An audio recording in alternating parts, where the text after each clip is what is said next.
Doctor Babasaheb आंबेडकरांना डोक्यामध्ये perfectly fit करून ठेवलं. पण आजची जी पिढी आहे ती काय करते बरं, बाबासाहेबांना डोक्यावर घेते. ज्यावेळेला तुम्ही बाबासाहेबांना डोक्यावर घेता तेव्हा तुमचा कधीच विकास होत नाही. म्हणून बाबासाहेबांना डोक्यावर घेऊन नाचणारे हे तुम्हाला जास्तीत जास्त अल्पशिक्षित किंवा अशिक्षित लोक दिसतील. परंतु बाबासाहेबांना डोक्यात घेऊन बोलणारे जे लोक आहेत ते वैचारिक असतात. त्यांच्यामध्ये एक वेगळी ऊर्जा असते, ते प्रबोधनकार असतात, ते समाजाला शिकवत असतात. आणि म्हणून बाबासाहेबाला सगळ्यात पहिले डोक्यात घ्यायला शिका.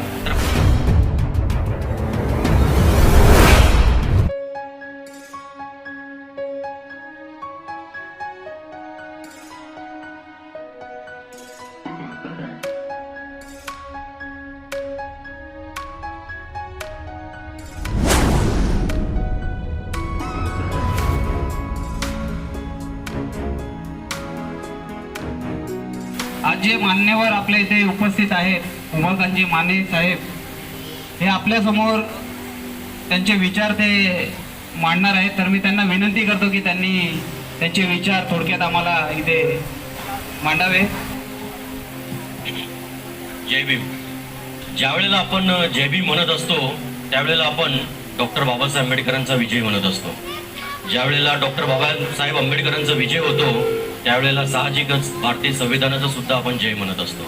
तर या ठिकाणी उपस्थित असलेले सर्व पदाधिकारी तसेच समस्त माझ्या बंधू भगिनी, बरेचसे विद्यार्थी या ठिकाणी दिसत आहेत.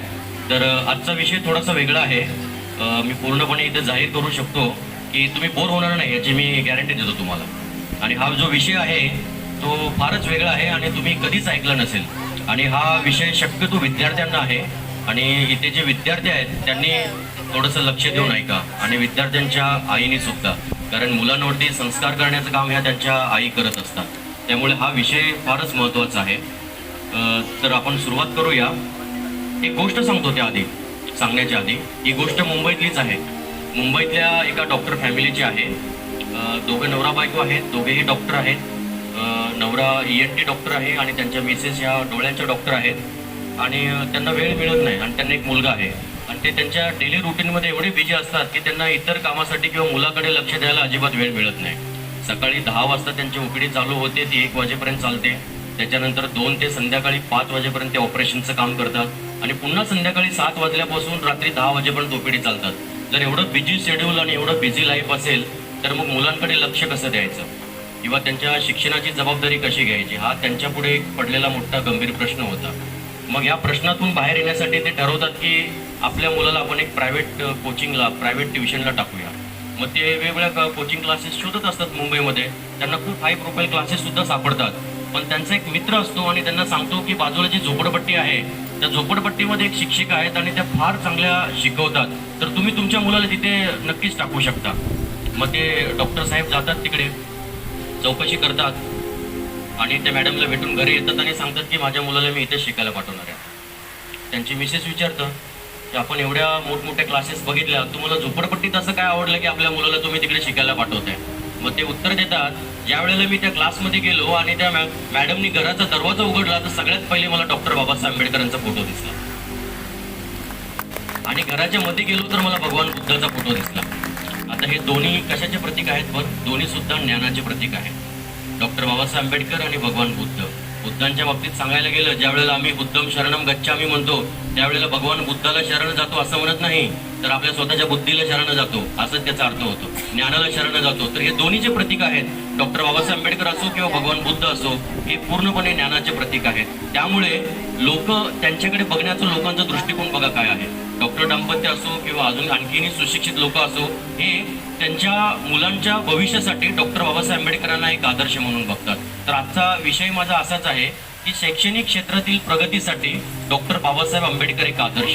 म्हणजे इथे जे विद्यार्थी आहेत, त्यांच्या माता आहेत, त्यांचे वडील आहेत, तुमच्यासाठी हा संदेश आहे. जर तुमच्या मुलाला शैक्षणिक क्षेत्रामध्ये यशस्वी व्हायचं असेल, त्याला डॉक्टर बनवायचं असेल, इंजिनियर बनवायचं असेल, लॉयर बनवायचं असेल किंवा कॉम्पिटेटिव्ह एक्झाम देऊन IAS IPS किंवा आणखीन जर काही बनवायचं असेल तर तुम्हाला आदर्श फक्त आणि फक्त डॉक्टर बाबासाहेब आंबेडकरांनाच ठेवावं लागेल. आणि जेव्हा मी असं सांगतो तेव्हा बरेच लोक मला प्रश्न विचारतात का, तर ह्याचं मी उत्तर त्यांना एक फार मोठं एक्सप्लेनेशन देऊन देतो. आणि नंतर आतापर्यंत ज्यांना मी सांगितलं त्या सगळ्यांनी मान्य केलं की सर तुमचं म्हणणं अगदी बरोबर आहे, आम्हाला आता पटतंय. आता अंबरनाथमध्ये एका ठिकाणी मी व्याख्यान देऊन आलो. त्या ठिकाणच्या नगरसेवक ज्या मॅडम होत्या त्या मला म्हणाल्या की मी आजपर्यंत असं ऐकलंच नाही तुम्ही जे सांगितलं ते, तर आज तुम्ही असंच ऐकणार आहे, त्यामुळे ध्यान देऊन ऐका. आता माझ्या बालपणीची एक आठवण सांगतो. ज्या वेळेला गोष्ट असेल 92-93ची, ज्या वेळेला मी पहिली इयत्तेत होतो, गावी होतो, माझ्या आजी आजोबांसोबत राहत होतो, आई वडील नोकरीसाठी बाहेर होते. तर त्यावेळेला ज्यावेळेला मी शाळेमधून यायचो घरी, तेव्हा माझी आजी मला नेहमी म्हणायची की शिकून सवरून आंबेडकर हो. बघा काय म्हणते आजी, शिकून सवरून आंबेडकर हो. मग मला वाटायचं आंबेडकर म्हणजे एक पद आहे, जसं डॉक्टर आहे, जसं इंजिनियर असतात, वकील असतात, शेतकरी असतात, तसंच आंबेडकर पण असं काहीतरी एखादं पद असेल. म्हणून मला आजी सांगते की तू शिकून सवरून आंबेडकर हो. मग मी आजीला विचारायचो आंबेडकर होण्यासाठी काय करावं लागतं. मग आजी म्हणायची की तुला 100 बुकं शिकावं लागतील, आणि 100 बुकं बाबासाहेब शिकले आणि त्यांच्या एवढं कोणीच शिकलं नाही. आता ती काय अशिक्षित होती, पण तिचं म्हणणं मला पटायचं. आणि त्यावेळेला मला 2च पुस्तकं होते पहिलीला. मला वाटलं 30-40 वर्ष शिकावं लागेल मला पण. मग जसं जसं मोठं होत गेलो, पुढे बाबासाहेब समजायला लागले, आंबेडकर हे एक पद नसून एका महापुरुषाचं नाव आहे हेही समजलं. तर अशा प्रकारे माझ्यावरती आंबेडकरी संस्कार हे पहिलीला माझ्या आजीने केले. त्यामुळे मी डॉक्टर बाबासाहेब आंबेडकरांना डोक्यामध्ये परफेक्टली फिट करून ठेवलं. पण आजची जी पिढी आहे ती काय करते बरं, बाबासाहेबांना डोक्यावर घेते. ज्यावेळेला तुम्ही बाबासाहेबांना डोक्यावर घेता तेव्हा तुमचा कधीच विकास होत नाही. म्हणून बाबासाहेबांना डोक्यावर घेऊन नाचणारे हे तुम्हाला जास्तीत जास्त अल्पशिक्षित किंवा अशिक्षित लोक दिसतील. परंतु बाबासाहेबांना डोक्यात घेऊन बोलणारे जे लोक आहेत ते वैचारिक असतात. त्यांच्यामध्ये एक वेगळी ऊर्जा असते, ते प्रबोधनकार असतात, ते समाजाला शिकवत असतात. आणि म्हणून बाबासाहेबाला सगळ्यात पहिले डोक्यात घ्यायला शिका. तर माझ्या आजीने मला बाबासाहेब पहिलीला असताना डोक्यात दिला, तो एवढा फिट केला की नंतर फार माझं 10वी हो, 12वी हो, इंजिनिअरिंग मी पूर्ण केलं, डिग्री. तोपर्यंत मी बाबासाहेबांवरती फक्त अभ्यास करत गेलो आणि बाबासाहेबांचं वाचन करत गेलो. आणि सोबतच मी बुद्ध धम्माचा सुद्धा एक विचारक आहे, त्याबद्दल मी शेवटी तुम्हाला सांगेन. बुद्ध धम्माचा इतिहास याच्यावरती सुद्धा मी बराचसा अभ्यास केलेला आहे सांगतो. आता आपण आपल्या बाबासाहेबांकडेच परत येऊया. तर माझ्या आजीचा मी तुम्हाला अनुभव सांगितला, आणि माझा जो विषय आहे की शैक्षणिक क्षेत्रामध्ये यशस्वी होण्यासाठी डॉक्टर बाबासाहेब आंबेडकर हे तुम्हाला आदर्श मानले पाहिजे. तर तुम्ही जेही टार्गेट ठरवाल, जेही गोल ठरवाल, तुम्ही अचीव्ह होणारच ही गॅरंटी मी आज तुम्हाला या ठिकाणी देतो. नंतर तुम्ही म्हणा की कुणीतरी एक आलं बाबा ASB मधला एक इंजिनियर साहेब आले आणि आम्हाला सांगून गेले, ते खोटं होणार नाही एवढी मी गॅरंटी देतो. तर ते कसं आणि का, पण त्याच्या आधी माझे 2 प्रश्न तुम्हाला आहेत. मला सांगा, बाबासाहेब आंबेडकरांची कोणती डिग्री आहे जी भारतात आजही कोणाला मिळवता आली नाही मागील 100 वर्षापासून? सांगा सांगा मान्यवर, कोणाला माहिती इकडे? विद्यार्थी भगिनी बरेचसे आहेत, फार मन लावून ऐकतायत. हा चुकीचं आहे. डिलीट ही त्यांनी मिळवलेली डिग्री नाहीये. नाही माहीत ना? हा प्रश्न मी जेव्हा पण कोणाला विचारतो याचं उत्तर कोणालाच येत नाही. आणि हा प्रश्न मी इंजिनिअरिंगच्या फर्स्ट इयर पासून विचारतोय, आणि जेवढ्या लोकांना विचारलं एकालाही त्याचं उत्तर आलं नाही. पण तुम्हाला किती गंमत वाटली ना की बाबासाहेबांची अशी कुठली डिग्री आहे जी भारतात कोणालाही मिळवता आली नाही. म्हणजे बाबासाहेब किती श्रेष्ठ आहेत बघा, किती ग्रेट आहेत. बाबासाहेबांसारखं शिक्षण कोणालाही घेता आलं नाही. आजी म्हणायची 100 बुके शिक, त्यांच्या एवढं कोणी शिकलं नाही.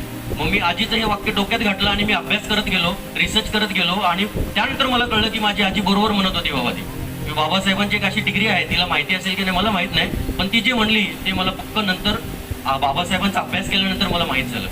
तर ती कुठली डिग्री आहे याच्यावर आपण बोलूया. दुसरा एक प्रश्न मी तुम्हाला विचारतो, who is great economist of India? भारताचे सगळ्यात महान अर्थशास्त्रज्ञ आतापर्यंतचे मागील 100 वर्षापासून कोण आहेत? आता साहजिकच बाबासाहेब आंबेडकर म्हणणार, तर हे उत्तर बरोबर आहे, बाबासाहेब आंबेडकर आहेत. पण हा पण मी प्रश्न जेव्हा माझ्या बऱ्याचशा मित्रमंडळींना विचारतो तर ते सुद्धा याच्यावर उत्तर देतात डॉक्टर मनमोहन सिंग, आणि एक 5-10% लोक म्हणतात अमर्त्य सेन.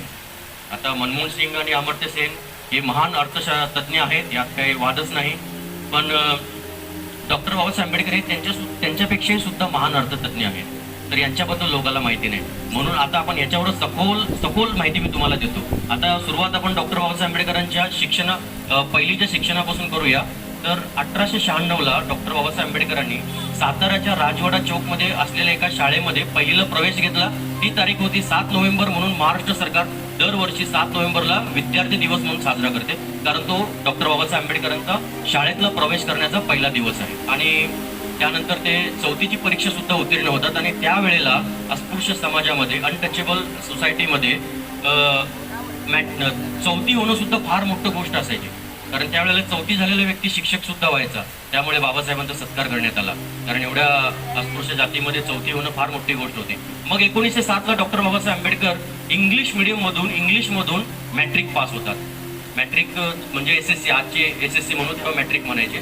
ती पास होतात आणि मॅट्रिक पास होणारे ते दलित समाजातले, अस्पृश्य समाजातले पहिले व्यक्ती असतात. त्याच्यानंतर पुढे जे काय करतील ते त्यांच्याच नावावर आहे. तर मग त्याच्यानंतर डॉक्टर बाबासाहेब आंबेडकर एल्फिन्स्टन हायस्कूलमधून शिकले आणि एल्फिन्स्टन कॉलेज मुंबईचं जे आहे तिथे BA प्रवेश घेतात आणि 1912 doctor Babasaheb Ambedkar economics and political science या 2 विषयामधून त्यांचं BA ची डिग्री किंवा बॅचलर ऑफ आर्ट्सची डिग्री घेऊन पास होतात. आणि त्यानंतर ते बडोदा संस्थानामध्ये जातात आणि बडोदा संस्थानामध्ये सयाजीराव गायकवाडांनी एक योजना काढलेली होती मागासवर्गीय विद्यार्थ्यांसाठी की तुम्ही इकडे येऊन नोकऱ्या करा. बाबासाहेब थोडे दिवस नोकरी करतात आणि नोकरी केल्यानंतर तिथे एक नवीन योजना गायकवाड साहेबांनी काढलेली होती महाराजांनी की 3 वर्ष तुम्ही स्कॉलरशिप घ्या आणि विदेशामध्ये जाऊन उच्च शिक्षण घ्या. तर त्या योजनेचा लाभ ते घेतात आणि 1913 डॉक्टर बाबासाहेब आंबेडकर अमेरिकेच्या न्यूयॉर्क शहरामध्ये असलेल्या कोलंबिया विद्यापीठामध्ये प्रवेश घेतात आणि प्रवेश घेऊन ते MA ला सर्वप्रथम प्रवेश घेतात आणि त्यांचा जो पहिला रिसर्च थेसिस आहे एन्शियंट इंडियन कॉमर्स म्हणजे प्राचीन भारताचं वाणिज्य या विषयावरती ते एक रिसर्च थेसिस लिहितात आणि 1915 डॉक्टर बाबासाहेब आंबेडकरांना MA इन इकॉनॉमिक्सची डिग्री देण्यात येते. आणि MA इन इकॉनॉमिक्सची डिग्री मिळवत असताना बाबासाहेबांना माहिती आहे की ते भारतामध्ये शिक्षणाचे कुठले सोर्सेस उपलब्ध नाही आहेत. त्यामुळे doctor Babasaheb Ambedkar history, anthropology, social science, political science, Pali अशा वेगवेगळ्या विषयाचा सुद्धा अभ्यास करतात. पालीची पहिली डिक्शनरी भारतामध्ये बाबासाहेबांनी बनवली बरं का. जे काही बौद्ध विचारक आहेत तुमच्या माहितीसाठी सांगतो, बाबासाहेबांनी पाली भाषेची पहिली डिक्शनरी ही बाबासाहेबांची देण आहे. म्हणजे पाली भाषेवरती त्यांचं किती प्रभुत्व होतं बघा. हे बौद्ध साहित्याचा अभ्यास करत असताना पाली सुद्धा शिकतात, इतिहास शिकतात, मानव वंशशास्त्र शिकतात, राजकीय शास्त्र शिकतात, सामाजिक शास्त्र शिकतात, हे अभ्यास करत असतात. आणि नंतर 1916 डॉक्टर बाबासाहेब आंबेडकर 2 नवीन थेसिस मांडतात. एक म्हणजे dividend of India, its origin काहीतरी वेगळं नाव आहे, आता नीट आठवत नाही मला. आणखीन 2 प्रबंध बाबासाहेब त्या ठिकाणी मांडतात. त्यातलं एक आहे की provincial finance in British India आणि दुसरा नॅशनल डिव्हिडंड इन इंडिया असं काहीतरी आहे, हिस्ट्री अँड ओरिजिन त्याचं पण आहे. तर हे 2 प्रबंध मांडतात आणि या 2 प्रबंधासाठी डॉक्टर बाबासाहेब आंबेडकरांना PhD इन इकॉनॉमिक्सची पदवी देण्यात येते. तर आता तुम्हाला माहीतच असेल की MA करण्यासाठी कुठेही जा जगात पोस्ट ग्रॅज्युएशन करण्यासाठी 2 वर्ष लागतात आणि PhD म्हणजे रिसर्च थेसिस मांडण्यासाठी कमीत कमी 5 वर्ष ते 7-8 वर्ष लागू शकतात. तर एकंदरीत आपण बघायला गेलं तर 7-8 वर्षाचा अभ्यासक्रम डॉक्टर बाबासाहेब आंबेडकर 2.5 वर्षात पूर्ण करतात. आणि एवढं शिकल्यानंतर BA MA PhD झाल्यानंतर आता भारतातल्या विद्वान लोकांपैकी एक बाबासाहेब झालेले असतात. आता कारण त्यांच्या नावाच्या पुढे आता डॉक्टर लागायला लागलेले आहे. डॉक्टर म्हणजे आपले डॉक्टर नव्हे, हे रिसर्च केलेलं डॉक्टर इकॉनॉमिक्समधून आता डॉक्टर लागायला सुरू झालेले आहे आणि त्यांना भारतामध्ये एक प्रतिभावंत व्यक्तीची ओळख मिळालेली आहे. पण एवढं करूनही बाबासाहेबांची भूक थांबत नाही शिक्षणाची. बाबासाहेब लंडनला जातात आणि लंडनच्या लंडन स्कूल ऑफ इकॉनॉमिक्स या ठिकाणी पोस्ट डॉक्टरेटसाठी ॲडमिशन घेतात. आज सुद्धा लंडन स्कूल ऑफ इकॉनॉमिक्स हे इकॉनॉमिक्ससाठी जगातली सगळ्यात मोठी संस्था म्हणून ओळखली जाते. बाबासाहेब बघा त्यावेळेला तिकडे गेले आणि तिथे जाऊन त्यांनी प्रवेश घेतला, परंतु दुर्दैवाने 6 महिन्यामध्ये त्यांचा स्कॉलरशिपचा काळ जो आहे तो संपतो आणि ते पुन्हा भारतात येतात आणि ठरलेल्या कराराप्रमाणे सयाजीराव गायकवाडाच्या संस्थानाच्या जे काही लष्करी दल होतं त्यांचं सैन्याचं दल होतं म्हणजे रक्षा मंत्रालय, तिथे सचिव म्हणून म्हणजे आता जसं राज्याचे सचिव असतात तसेच एक सचिव म्हणून नोकरी करतात. परंतु तिथे त्यांना थोडाफार भेदभावाचा सामना करावा लागतो. ठीक आहे, तो भाग वेगळा, आपण त्याच्यावर बोलायचं नाही. मग ते ती नोकरी सोडतात आणि मुंबईला येतात आणि मुंबईला आल्यानंतर आज तुम्ही दरवर्षी जूनची टाइम्स मॅगझिन बघाल, टॉप 10 कॉलेज ऑफ कॉमर्स तुम्ही कुठेही टाका, पहिलं नाव असतं सिडेनॅम कॉलेजचं. दरवर्षी असतं सिडेनॅम, पहिल्या 1-2 मध्येच असतं. तर बाबासाहेब आंबेडकर त्या सिडेनॅम कॉलेजमध्ये इकॉनॉमिक्सचे प्रोफेसर म्हणून शिकवायला लागतात आणि 4 वर्ष ते शिकवतात. ते याच्यासाठी शिकवतात, अजूनपर्यंत बाबासाहेब हे सामाजिक क्रांतीमध्ये एवढे ऍक्टिव्हली उतरलेले नाही आहेत. ते शिक्षण घेत आहेत. शिक्षण घेत असताना ते कशासाठी प्रोफेसर म्हणून कामाला लागतात, तर त्यांना पैसे सेव्हिंग करायचे असतात. कारण बाबासाहेबांची शिक्षणाची भूक ही थांबलेली नाहीये, त्यांना फार शिक्षण घ्यायचं आहे. म्हणून सिडेनॅम कॉलेजमध्ये प्रोफेसर म्हणून ते लागतात आणि 4 वर्षामध्ये बराचसा पैसा थोडाफार जो लागतो तो जमा करतात. आणि नंतर आपले कोल्हापूरचे छत्रपती शाहू महाराज हे सुद्धा त्यांना काही थोडीफार आर्थिक मदत करतात. शाहू महाराजांची मदत आणि त्यांनी स्वतः जमवलेले पैसे यांच्या मदतीने पुन्हा 1920 डॉक्टर बाबासाहेब आंबेडकर उरलेलं शिक्षण लंडनला येण्यासाठी जातात. कारण ज्या वेळेला ते शिक्षण मधूनच सोडून येत होते पोस्ट डॉक्टरेटचं, तर त्यांनी एक ॲग्रीमेंट केला होता की 4 वर्षामध्ये तुम्ही परत या, नाही तर आम्ही तुमचं ॲडमिशन कॅन्सल करू. तर 4 वर्षाच्या आत ते पुन्हा जातात आणि पुन्हा आपला पोस्ट डॉक्टरेटचा अभ्यासक्रम चालू करतात. तर त्या ठिकाणी डॉक्टर बाबासाहेब आंबेडकर एक थेसिस मांडतात, decentralization of provincial imperial finance in India. हा थेसिस म्हणजे प्रबंध मांडतात आणि याच्यासाठी त्यांना MSc इन इकॉनॉमिक्सची डिग्री देण्यात येते. त्याच्यानंतर पुन्हा डॉक्टर बाबासाहेब आंबेडकर ही त्यांची पोस्ट डॉक्टरेट नाही आहे, ही तर प्रिलिमिनरी क्वालिफिकेशन होतं त्यांचं पोस्ट डॉक्टरेटसाठी. कारण आता ते अमेरिकेतून तिकडे आले युरोपमध्ये. मग युरोपमध्ये तुम्हाला डॉक्टरेट करायचं तर हे क्वालिफिकेशन इथलं पोस्ट ग्रॅज्युएशन लागतं, म्हणून MSc ते करतात आणि पूर्ण लक्ष त्यांचं पोस्ट डॉक्टरेटवरती लावतात. परंतु बाबासाहेबांची पूर्णपणे एक इच्छा किंवा त्यांचं जे पूर्ण कार्य जर आपण बघाल तर सामाजिक क्षेत्र सर्वात जास्त आहे. आणि सामाजिक क्षेत्रामध्ये कार्य करण्यासाठी कायदे कानून पर पकड होणं जरुरी आहे, बरोबर. म्हणजे जे काही लिगल अफेअर्स आहेत, कायद्याचं जे ज्ञान आहे हे असणं फार गरजेचं आहे. म्हणून डॉक्टर बाबासाहेब आंबेडकर लंडनमधीलच एक दुसरं कॉलेज ग्रेज इन नावाच्या कॉलेजमध्ये बार ॲट लॉ म्हणजे बॅरिस्टरच्या शिक्षणासाठी ऍडमिशन घेतात आणि हे doctor Babasaheb Ambedkar part time करतात. आता हे किती लोकांना माहिती होतं. आणि आपण काय म्हणतो, बाबासाहेब कायदे पंडित, बाबासाहेब काय अजून बॅरिस्टर, अजून काय वेगवेगळ्या उपाध्या देतो ना आपण, पण त्या कशाचा संबंधित देतो उपाध्या, फक्त कायदे संबंधित. आणि बाबासाहेबांना एक कायद्याचे तज्ज्ञ किंवा कायद्याचं ज्ञान असलेला व्यक्ती याच्यापुरतं सीमित करतो. परंतु डॉक्टर बाबासाहेब आंबेडकरांनी कायद्याचं शिक्षण हे पार्ट टाइम घेतलेलं आहे. पार्ट टाइम म्हणजे त्यांचं सगळं फुल टाइम शिक्षण इकॉनॉमिक्समध्ये चालू आहे, इकॉनॉमिक्समध्ये पोस्ट डॉक्टरेटमध्ये चालू आहे. पण भारतात मला सामाजिक क्रांती घडवायची आहे, त्यासाठी मला कायद्यावरचं ज्ञान असणं गरजेचं आहे, म्हणून पार्ट टाइम करतात. मग त्यावेळेला बाबासाहेब हे पोस्ट डॉक्टरेटचे इकॉनॉमिक्सचा पण अभ्यास करतात आणि त्याच वेळेला दुसऱ्या सेमिस्टर त्याच वेळेला म्हणजे कायद्याचं जे ज्ञान आहे त्याच सेमिस्टरची सुद्धा एक्झाम देतात आणि ती डिग्री सुद्धा मिळवतात. आता हे किती लोकांना माहिती होतं, बरं बाबासाहेब पार्ट टाइम बॅरिस्टर झाले. एवढं शिक्षण कोणी घेऊ शकतं का? एकाच वेळेला 2-2 डिग्र्या कोण करू शकतं का? नाही करू शकत. इव्हन आम्ही साधं इंजिनिअरिंग करताना पण फार अभ्यास केल्याशिवाय पर्याय वाटायचा नाही. 10वी-12वी तर असंच पास होतो, ते फार मोठी गोष्ट नाही आहे. ठीक आहे, असो. तर बाबासाहेब त्यांचं आता MSc झाले, बार ॲट लॉ झाले. त्याच्यानंतर 1922ला डॉक्टर बाबासाहेब आंबेडकर त्यांचा एक thesis the problem of rupee its origin and solution हा प्रबंध मांडतात आणि हा प्रबंध असतो त्यांचा पोस्ट डॉक्टरेटसाठी. परंतु त्यांना पोस्ट डॉक्टरेट मिळत नाही, भारतात परत येतात. ब्रिटिश त्यांना ही डिग्री देत नाहीत. त्याचं कारण असं आहे की ह्या ग्रंथामध्ये, या प्रबंधामध्ये डॉक्टर बाबासाहेब आंबेडकरांनी ब्रिटिशांवर खूप टीका केलेल्या असतात. ब्रिटिशांच्या चुकीच्या आर्थिक धोरणामुळे भारताचं कसं नुकसान झालेलं आहे हे त्या ग्रंथामध्ये बाबासाहेबांनी मांडलेलं आहे. इट्स ओरिजिन म्हणलेलं आहे त्यांनी, म्हणजे याची उत्पत्ती, रुपयाची समस्या का निर्माण झाली याची उत्पत्ती आणि याचं सोल्युशन काय आहे हे पण बाबासाहेबांनी सांगितलेलं आहे. असा हा फार चांगला ग्रंथ आहे, कधी मिळाला तर वाचा. मराठीमध्ये पण बहुतेक अवेलेबल आहे.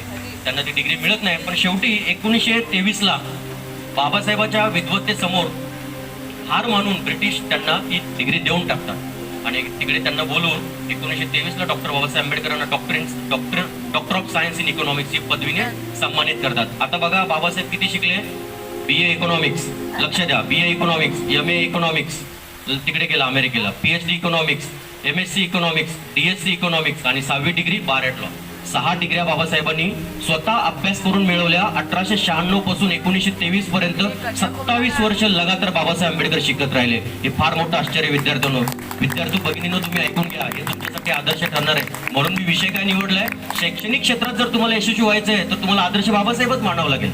27 वर्ष बाबासाहेब शिकतायत, हे काही छोटी गोष्ट नाही. आणि जसं ही धम्म भगिनी म्हणाली की डिलीट, तर डिलीट आणि LLD ह्या 2 डिग्र्या त्यांना सन्मानित करण्यात आल्या, म्हणजे ऑफर्ड असतात. काही विद्यापीठ एखाद्या माणसाने फार मोठं काम केलं तर त्याचा सन्मान करण्यासाठी डिग्री देते. ती बाबासाहेबांनी अभ्यास करून मिळवलेली डिग्री नाही. तर 1953 आणि 1954ला कोलंबिया विश्वविद्यापीठ आणि उस्मानिया युनिव्हर्सिटी हैदराबाद यांनी बाबासाहेबांना डिलीट आणि LLD ह्या 2 डिग्र्या दिल्या आणि 2015ला कोलंबिया विद्यापीठानेच बाबासाहेबांना सिम्बॉल ऑफ नॉलेज ही मानाची डिग्री सुद्धा दिलेली आहे. तर अशा प्रकारे बाबासाहेबांनी 6 डिग्र्या मिळवल्या. आता बघा परत एकदा सांगतो, BA economics, MA economics, PhD economics, MSc economics, DSc economics आणि बार ॲट लॉ. इकॉनॉमिक्सच्या 5 डिग्र्या बाबासाहेबांनी मिळवलेल्या आहेत, फक्त इकॉनॉमिक्सच्या. पण आम्हाला इथे नेते सगळे कुठल्याही पार्टीचे असो, तुम्ही कुठल्या पक्षाचे असाल, कुठल्याही पार्टीचे नेते असो, भारताचे न्यूज चॅनलवाले असो, मीडियावाले असो, लेखक असो, दलितांचा राजा, दलितांचा कैवारी हे शिकवतात. तुम्हाला शाळेमध्ये कधी शिकवलं की बाबासाहेब किती मोठे इकॉनॉमिक्स होते? फक्त दलित शब्द लावतात आणि गाणे पण त्याच्यावर बनतात आणि मिरवणुकीला आमचीच लोक नसतात. दलितांचा राजा भीमराव माझा, एखाद्या कवीने गाणं बनवावं, इकॉनॉमिक्सचा राजा भीमराव माझा. खरंच फार चांगलं वाटेल आपल्याला. किती म्हणजे वेगळी गोष्ट आहे ना. ठीक आहे, असो. तर बाबासाहेब ह्या डिग्र्या घेऊन आता सगळ्यात मोठे इकॉनॉमिक्स झालेले आहेत. आणि बाबासाहेब हे भारताचे सगळ्यात मोठे इकॉनॉमिक्स होते हे बऱ्याचशा गोष्टीमधून दिसतं. पहिली गोष्ट आपल्या सर्वच माहीत आहे की बाबासाहेब आंबेडकर हे भारतीय संविधानाचे शिल्पकार आहेत. त्यांनी संविधान बनवलेलं आहे, बरोबर. भारतीय संविधान हे जगातलं एकमेव असं संविधान आहे ज्याच्यामध्ये सगळ्यात जास्त इकॉनॉमिकल लॉ आहेत. सगळ्यात जास्त आर्थिक कायदे जर कुठे असतील तर ते भारताच्या संविधानात आहेत. त्यामुळे जगात कुठेही मंदी आली तरी भारतामध्ये त्याचा फारसा असा फरक पडत नाही. उदाहरण घ्या, 2009ची मंदी असो, 99ची असो, त्याच्या आधीची असो, भारतामध्ये असं कधीच होत नाही की भारताचा सगळा पैसा एका विशिष्ट लॉबीकडे जातो. जसं की अमेरिकेतले बिझनेसमॅन एकाच वेळी सगळे कंगाल होऊन जातात. असं भारतात होत नाही. का होत नाही? कारण भारताचं संविधान लिहिणारा जो महामानव आहे तो सगळ्यात मोठा अर्थशास्त्रज्ञ होता. आता जसं मी सुरुवातीला प्रश्न विचारला, who is the great economist of India, आणि बाबासाहेबांची ती कुठली डिग्री आहे जी भारतामध्ये बाबासाहेबांव्यतिरिक्त अजून कोणालाच मिळवता आली नाही? आता सांगा बरं, याच्यातली कुठली डिग्री आहे? नाही माहीत. आता तुम्हाला मी पुराव्यासोबत ही पूर्ण सिद्ध करून दाखवतो. आता ऐका, भारताचे आतापर्यंतचे 28 अर्थमंत्री झालेले आहेत. R.K. षण्मुखम चेट्टी पहिले अर्थमंत्री, ते आजच्या आपल्या निर्मलाताई सीतारामन, त्यांच्यापर्यंत टोटल 28 अर्थमंत्री झालेले आहेत. आणि 28 पैकी 27 अर्थमंत्र्याच्या पुढे डॉक्टर हे नाव लागत नाही. कळलं का? नाही कळलं? म्हणजे एकच अर्थमंत्री असे झाले ज्यांच्या नावाच्या पुढे डॉक्टर लागतं. डॉक्टर मनमोहन सिंग 92-93ला ते भारताचे अर्थमंत्री होते. म्हणजे डॉक्टर मनमोहन सिंग यांचं शिक्षण जे आहे ते इकॉनॉमिक्स मध्ये PhD आहे. कारण डॉक्टर हे नाव कधी लागतं तेव्हा तुम्ही डॉक्टरेट मिळवता, PhD मिळवता, कमीत कमी PhD मिळवता. तर मनमोहन सिंग 28 अर्थमंत्र्यापैकी मनमोहन सिंग हे एकमेव असे अर्थमंत्री आहेत ज्यांच्या नावाच्या पुढे डॉक्टर लागतं. म्हणजे 27 अर्थमंत्र्यांचं शिक्षण PhD इन इकॉनॉमिक्स सुद्धा नाही, बरोबर. दुसरं, इकॉनॉमिक्स मध्ये भारतात आणखीन एक मोठी पोस्ट समजली जाते, ती म्हणजे रिझर्व्ह बँकच्या गव्हर्नरची. रिझर्व्ह बँकचा गव्हर्नर हा फार विद्वान व्यक्ती असतो. आता रिझर्व्ह बँक बद्दल मी थोडंसं वेगळं सांगेन, बाबासाहेबांचं काय योगदान आहे त्यामध्ये. तर आतापर्यंत 25 रिझर्व्ह बँकेचे गव्हर्नर झालेले आहेत. पहिले 2 गव्हर्नर हे ब्रिटिश होते, ओस्बोर्न स्मिथ पासून ते आजचे शक्तिकांत दास. या 25 रिझर्व्ह बँकेच्या गव्हर्नर पैकी पहिले सुरुवातीचे जे 7-8 गव्हर्नर होते ते तर फक्त ICS एक्झाम पास असायचे. आजची जशी UPSC आहे तसे त्या काळातली इंडियन सिव्हिल सर्व्हिस असायचे, ते पण हुशारच व्यक्ती असायचे. तर 1977ला I.G. पटेल हे पहिले PhD होल्डर गव्हर्नर झाले. त्याच्यानंतर 7-8 गव्हर्नर तुम्हाला दिसतील, रंगराजन असतील, मनमोहन सिंग पण गव्हर्नर होते, किंवा बिमल जालान आहेत, रेड्डी आहेत, रघुराम राजन, असे थोडेफार दिसतील. एक 8-10 नावं आहेत की ज्यांच्या नावाच्या पुढे डॉक्टर हा शब्द लागतो. म्हणजे परंतु त्यांच्या शिक्षणाचंही आपण जर सखोल अध्ययन केलं, सखोल अभ्यास केला, पडताळणी केली तर लक्षात येते की 25 पैकी एकाही गव्हर्नरचं शिक्षण म्हणजे 8 गव्हर्नरचं शिक्षण हे फक्त PhD इन इकॉनॉमिक्स आहे. त्यांचं सुद्धा शिक्षण doctor of science in economics नाही. इकॉनॉमिक्समध्ये अजून एक महान व्यक्तींचं नाव घेतलं जातं भारतामध्ये, ते म्हणजे अमर्त्य सेन. तुम्ही ऐकलं असेल, त्यांना नोबेल प्राइज सुद्धा मिळाले. आणि अमर्त्य सेन सुद्धा फक्त PhD इन इकॉनॉमिक्स आहेत कॅम्ब्रिज युनिव्हर्सिटीमधून. मनमोहन सिंग ऑक्सफर्ड युनिव्हर्सिटीमधून PhD. आतापर्यंत आपण बघितलं एकही अर्थमंत्री DSc इन इकॉनॉमिक्स नाहीये.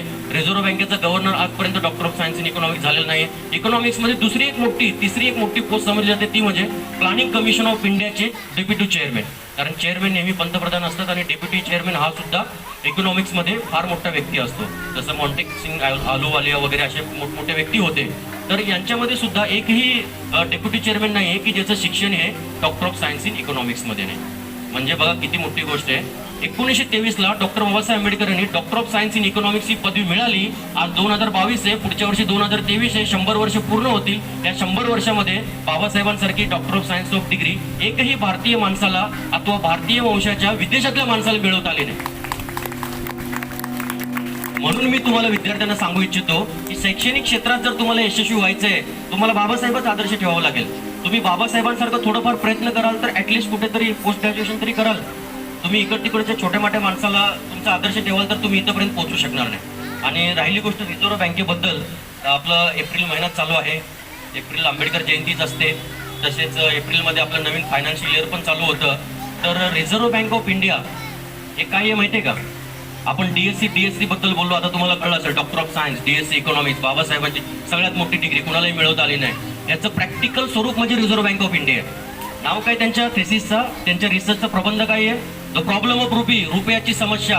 म्हणजे आमच्या भारत देशातील रुपयाची समस्या काय, का इथले लोक कंगाल, इथले राजे, इथली शासन व्यवस्था कंगाल होत गेली, त्याचं ओरिजिन कुठं होतं आणि त्याचं समाधान काय आहे? समाधान रिझर्व्ह बँक ऑफ इंडिया आहे. आणि रिझर्व्ह बँक ऑफ इंडियाची जी स्थापना आहे ही पूर्णपणे डॉक्टर बाबासाहेब आंबेडकरांनी लिहिलेल्या त्यांचा DSCचा थेसिस प्रॉब्लेम ऑफ रुपी याच्या आधारे करण्यात आलेली आहे. हिल्टन यंग कमिशन 1926ला भारतामध्ये आलं होतं आणि या हिल्टन यंग कमिशन भारतामध्ये royal commission for currency and finance development या कार्यासाठी आलं होतं आणि ह्या कमिशननी डॉक्टर बाबासाहेब आंबेडकरांच्या प्रबंधाचं 100% समर्थन केलं आणि समर्थन केल्यानंतर 1935ला लिगली रिझर्व्ह बँक ऍक्ट नावाने रिझर्व्ह बँकेची स्थापना झाली. तर हे सगळ्यात मोठं योगदान बाबासाहेब आंबेडकरांचे. हे सुद्धा आम्हाला शाळेमध्ये शिकवलं जात नाही. शिकवलंय का? किती वेगळी गोष्ट आहे ना, बाबासाहेब किती सुशिक्षित होते. आज ऐकून कसं वाटलं बरं बाबासाहेबांबद्दल. म्हणून बाबासाहेबांना फक्त दलितांपुरतं मर्यादित करू नका. बाबासाहेबांचं कार्य फार आहे.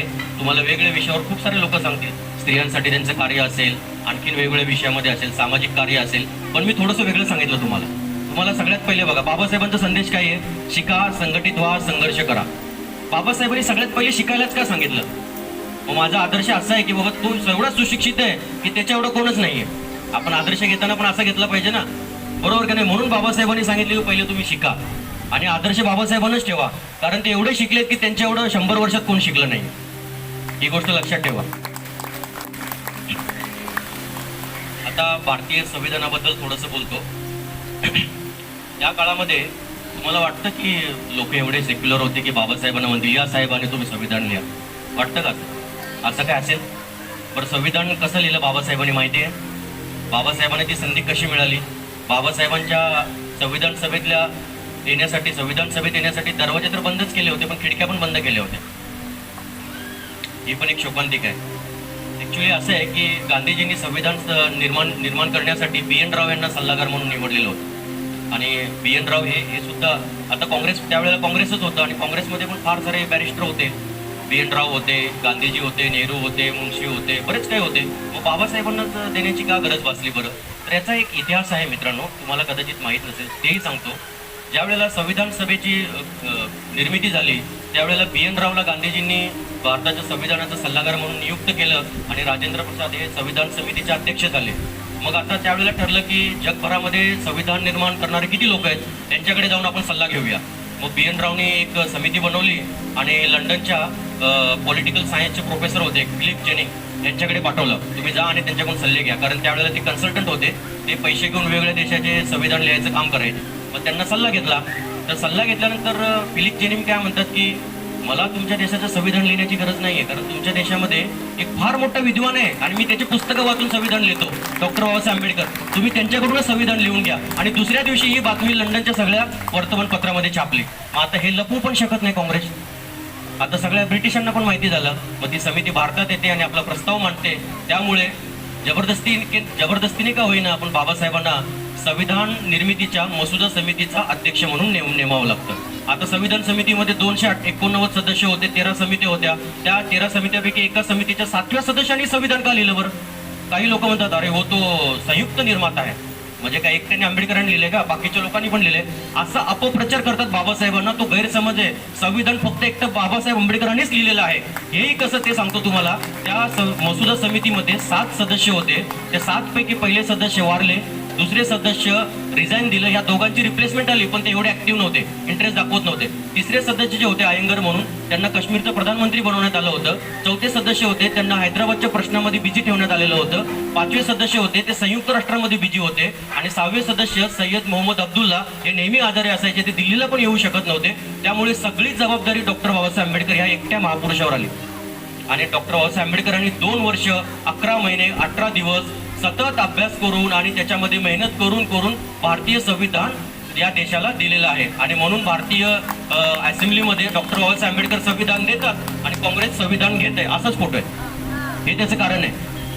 त्यामुळे जर तुम्हाला कोणी सांगत असेल की बाबासाहेबांनी थोडी केलं, तर त्यांना हे एक्सप्लेनेशन द्या. हे संविधान बाबासाहेबांनीच निर्माण केलेलं आहे आणि ते इकॉनॉमिस्ट होते, म्हणून सगळ्यात जास्त आर्थिक तरतुदी आपल्या संविधानामध्ये आहे. सगळ्याला समानतेचा अधिकार आहे. ओके, तर अजून एका मुद्द्यावर मला बोलावंसं वाटतं या ठिकाणी, ते म्हणजे की आता एवढं बोलून मी शेवट करतो, जास्त काही लांबवत नाही. तुम्ही 1942ची त्यावेळेला ब्रिटिश सरकारने BHU बनारस हिंदू युनिव्हर्सिटी आणि अलीगड युनिव्हर्सिटी अलीगड मुस्लिम युनिव्हर्सिटी या 2 विद्यापीठाला 3-3 लाखाचं अनुदान दिलेलं होतं. मग त्यावेळेचे जे गव्हर्नर होते लितिगो यांना बाबासाहेब जाब विचारतात, तुम्ही हिंदूंना देताय किंवा मुसलमानांना देताय आणि आम्ही तर अल्पसंख्याक आहोत, आम्ही तर मागासवर्गीय आहोत, दलित आहोत, मग आमच्यासाठी काय आहे? मग लितिगो म्हणतात की बाबासाहेब तुम्हीच सांगा काय करू तुमच्यासाठी. ते म्हणतात ठीक आहे, आम्हाला काय डोनेशन वगैरे नको, आमचे जे काही विद्यार्थी आहेत त्यांना विदेशामध्ये शिक्षणासाठी संधी द्या. आणि हे ते लगेच ॲग्री करतात. आणि 1944ला पहिली बॅच, त्याला कोलंबो प्लान नावाने नाव दिलेलं आहे. कोलंबो प्लान अंतर्गत पहिल्या बॅचमध्ये 15 विद्यार्थी भारतातून अमेरिकेला शिकायला जातात उच्च शिक्षण घ्यायला. आणि दुसऱ्या बॅचमध्ये 16 विद्यार्थी लंडनला शिक्षण घेण्यासाठी जातात. पण शोकांतिका असं आहे मित्रांनो की हे जे 16 विद्यार्थी गेले ह्यापैकी बरेचसे आहे ना, बाबासाहेबांनी यांना खूप त्यांचा एक फोटोही तुम्हाला मिळेल गुगलवरती बघाल तर, एक पूर्ण बॅचचा, त्यामध्ये सगळ्यांची नावे आहेत आणि यांना बाबासाहेबांनी पाठवलं. पण शोकांतिका अशी आहे की हे जे 31 विद्यार्थी गेले तिकडे त्यातले बरेचसे परत आलेच नाहीत, तिकडे सेटल झाले. फार वाईट वाटलं बाबासाहेबांना, परत आलेच नाहीत. आणि जे आले ते बाबासाहेबांसोबत सामीलच झाले नाहीत, ते वेगळ्याच दुनियेत राहिले किंवा ते स्वतःला फार ग्रेट समजायला लागले. तर विचार करा, बाबासाहेब एवढ्या डिग्र्या घेऊन जर त्यांनी आपल्यासाठी काम केलं नसतं, त्यांना बऱ्याचशा ऑफर होत्या त्यावेळेला, त्यांना सुप्रीम कोर्टाचे जज बनण्याची सुद्धा ऑफर होती, खूप साऱ्या गोष्टी होत्या, पण बाबासाहेबांनी स्वीकारलं नाही.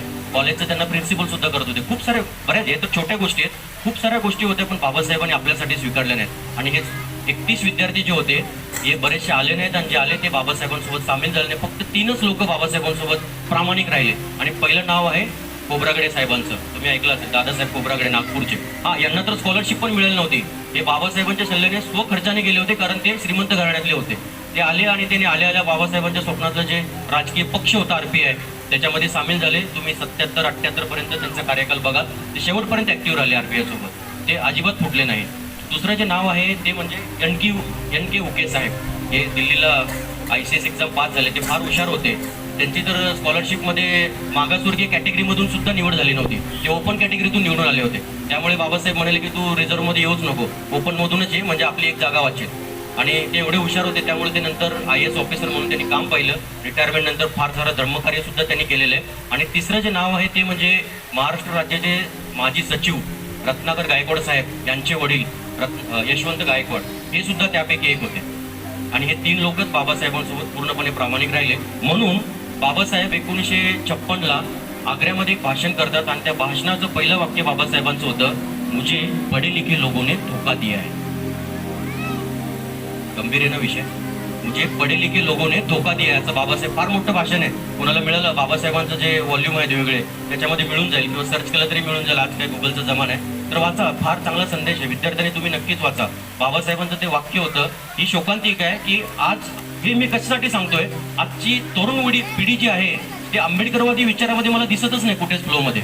आता मी एका MNC मध्ये काम करतो, जय भीम म्हणायला कितीतरी लोकांना लाज वाटते किंवा नुसतं लपवत फिरतात. I am engineer by profession but Ambedkar Bodhi by passion. तुमची पॅशन ठेवा आंबेडकरवादी होण्याची, कारण आपणच यंग पिढी आहोत ना, आपणच न्यू जनरेशन आहोत. आणि आपणालाच आता पुढे आपल्या ज्या भगिनी आहेत किंवा जे बंधू आहेत, लहान मुलं आहेत, त्यांना पुढे घेऊन जायचं आहे. आणि हीच जर लोक जसं 1944 आणि 46ला केले, जर असं वागायला लागले तर आंबेडकरी विचाराचा वारसा पुढे झोपणार. हा एक म्हणजे विचार करण्याची गोष्ट आहे. तर मी आता पुढे काही बोलत नाही, तुम्ही ह्या गोष्टीवर नक्कीच विचार करा आणि तुम्हीच निर्णय घ्या की आपल्याला आंबेडकरवादी व्हायचंय का हे जे काल्पनिक जग आहे किंवा आपल्याला तिकडचे खोटे स्वप्न दाखवणारे जग आहे त्याच्यामध्ये अडकायचंय. तर एवढं सांगून मी आजच्या माझ्या 2 शब्दाचं सांगता करतो. आणि आजचे जे मंडळ आहे समता प्रतिष्ठान, यांचेही आभार मानतो की आपण, आणि आमचे मित्र माझ्यासोबतच असतात, आमचे वरिष्ठ मित्र चरण कांबळे साहेब, आम्ही नेहमीच एकमेकांशी या विषयावर बोलत असतो. तर त्यांनी मला इकडे येऊन बोलण्याची संधी दिली, त्याबद्दल आपलेही आभार. जय भीम, नमो बुद्धाय.